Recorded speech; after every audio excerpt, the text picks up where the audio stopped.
What's up, my people, man? How y'all doing this morning, man? Hoping y'all having a great day, blessed day, and everybody healthy in your family. Kids are safe. But, man, these people done pulled the real bait and switch, man, on this virus. And I'm saying that because the whole time we thinking the virus really originated by being in the air, an airborne virus. Like, we stupidly believe these people. I don't know why we keep believing them, because they done proved to us over and over they gonna lie to us.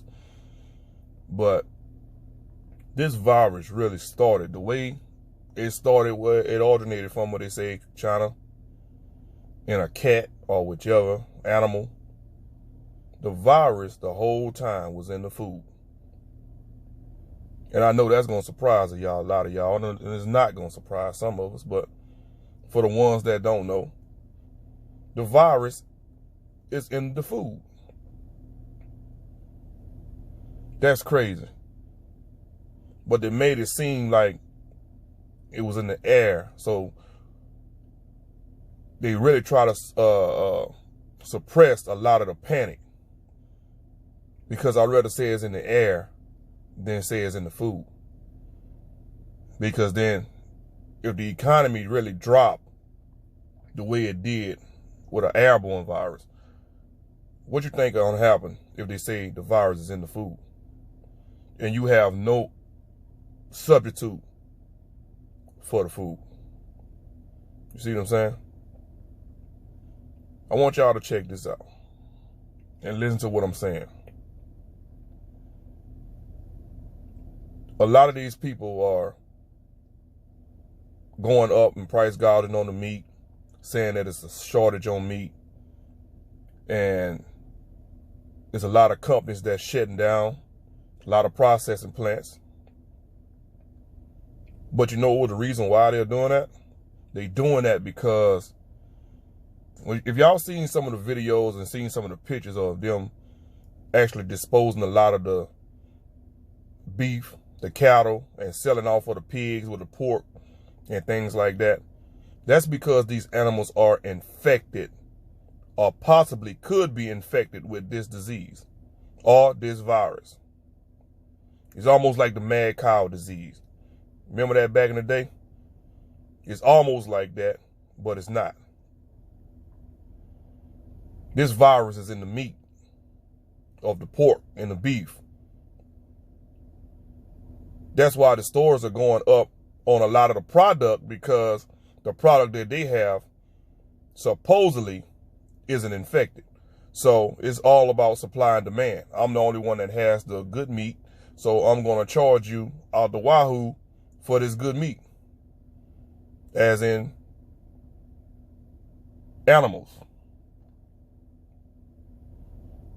The whole time there's inspectors that's dying, that's going to these goddamn plants that's dying and inspecting the meat, and then 5 days, a week later, they dead. You see what I'm saying?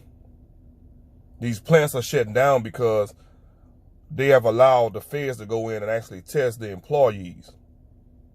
Once the employees test positive for the virus, who else is going to come behind them and keep the plant afloat?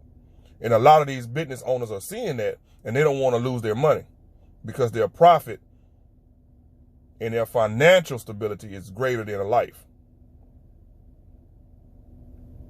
There's a meat company right now in Texas that refused to have the feds to come in and test their workers, because he didn't want to shut down, because he already know either two things: they're infected, or you got some illegal immigrants that's working in there. And probably both.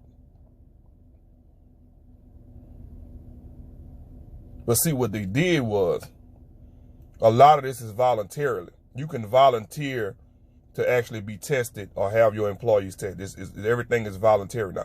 They see that's not working, and they can't really make you get the test without, they're not going to bluntly do it. It's going to be dragged out drastically, so it don't be a shock to you. So the next best thing is to do is, okay, they don't want to volunteer. So everything that they love and everything that they want to go to, we're going to make them wear masks. We're going to say you can't enter this building or you can't do anything if you're not abide by, if you don't show that you had been tested before. That's going to be the next step.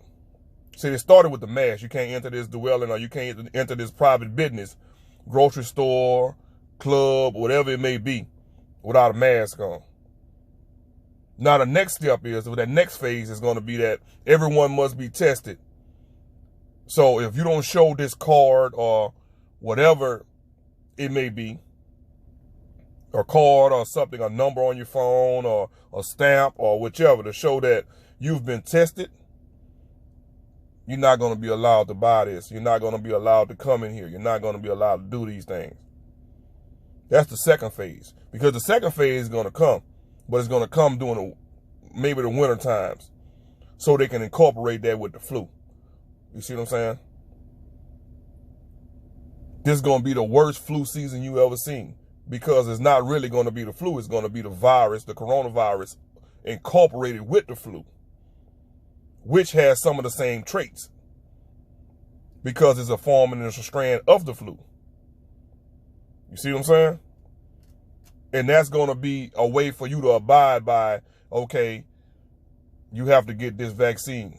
This is the flu vaccine, but you don't know what you're getting because you're not reading the vials. You're not reading the paperwork. You're just going in there, okay, stick me.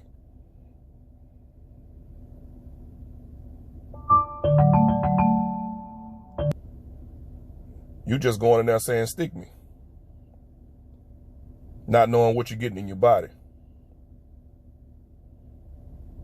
So for everybody that's thinking this virus is really in the air and you're putting a mask on, you actually putting the virus in your body through the food.